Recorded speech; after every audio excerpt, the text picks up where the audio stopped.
how do you see the U.S. presidential election affecting, if in any way, the Israel-Hamas, Israel-Iran war, and frankly, the whole region, the future of it?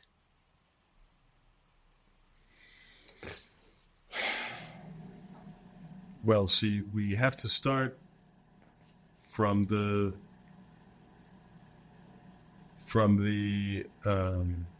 understanding that I don't believe there are two parties in the United States, not at that level. So Biden, Trump, Obama, Kamala, Bush, they're all the same. I don't think there's any real substantive difference. I think that the presentation of the candidates is part of the game, of the management of reality, as I call it. Because in order to keep people asleep, they have to believe they're in a democracy. So you have to give them candidates that they're going to get excited about and that they're going to go vote against or vote for. The more you can do this, the more you can obscure the fact that, in fact, there is no choice. There's no choice. I mean, all you have to do is look at the foreign policy of the United States in the Middle East for the last, well, ever since World War II. It's been perfectly consistent. And it's been anti-Israeli. So, I mean, people ask, people need to see like a pattern. And of course, the pattern is there. It's very clear. But I like to think in terms of dramatic facts. I don't mind patterns, but the dramatic facts are very nice, because a dramatic fact is a fact that under the hypothesis you were considering is impossible. Okay? So you have a hypothesis, and that hypothesis says this X cannot happen. The structure of the hypothesis makes that impossible. So if the hypothesis is true, you would never be able to document X, right? That's a dramatic fact. So what happens when you document X? Well, fantastic. Now you know that your hypothesis is false. You just needed one fact. You're done. Because that fact is impossible under your hypothesis. So you don't need to do any more. You don't need to sweat to keep refuting the hypothesis. You're done. So if your hypothesis is that the people running the U.S. government, the U.S. bosses, are friends of Israel, so your hypothesis is, well, they want to protect the Israeli security.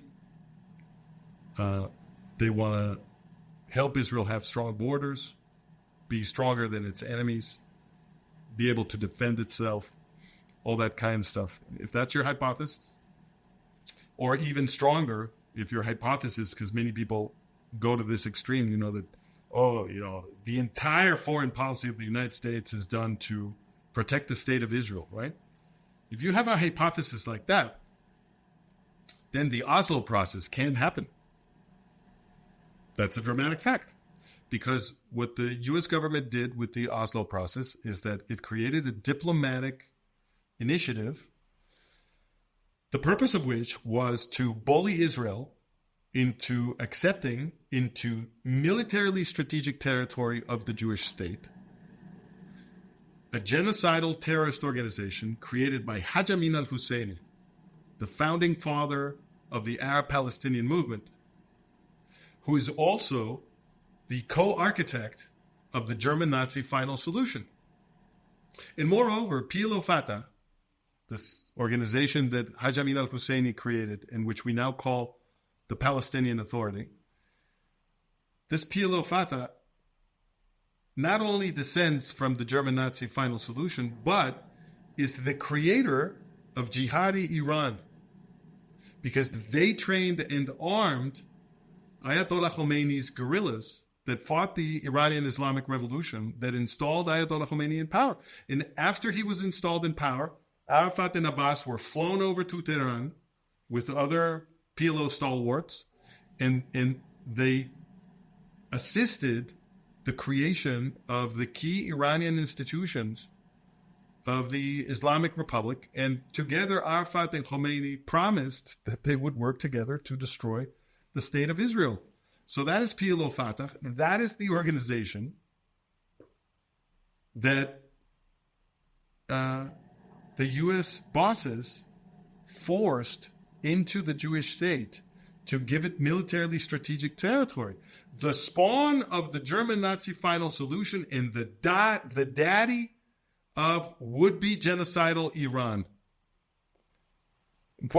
That's it. We're done. Under any kind of hypothesis that the people running the United States are in any way, to any degree, friends of Israel, that can't happen. That's impossible. But that did happen, which means that U.S. bosses are trying to destroy Israel. How does that, Francisco, come into play in 2024 with Kamala and Donald Trump? Because surely they will have different policies towards Israel, at least in the explicit. And at the same time, I saw a map with all of the U.S. naval ships that are surrounding the Middle East in almost Israel, like the entirety of, I think it was the USS Eisenhower, like the big ships are surrounding the Middle East, implying that there is support towards Israel. So how does that come into play? Well, that is implied only in a universe where the Oslo process didn't happen.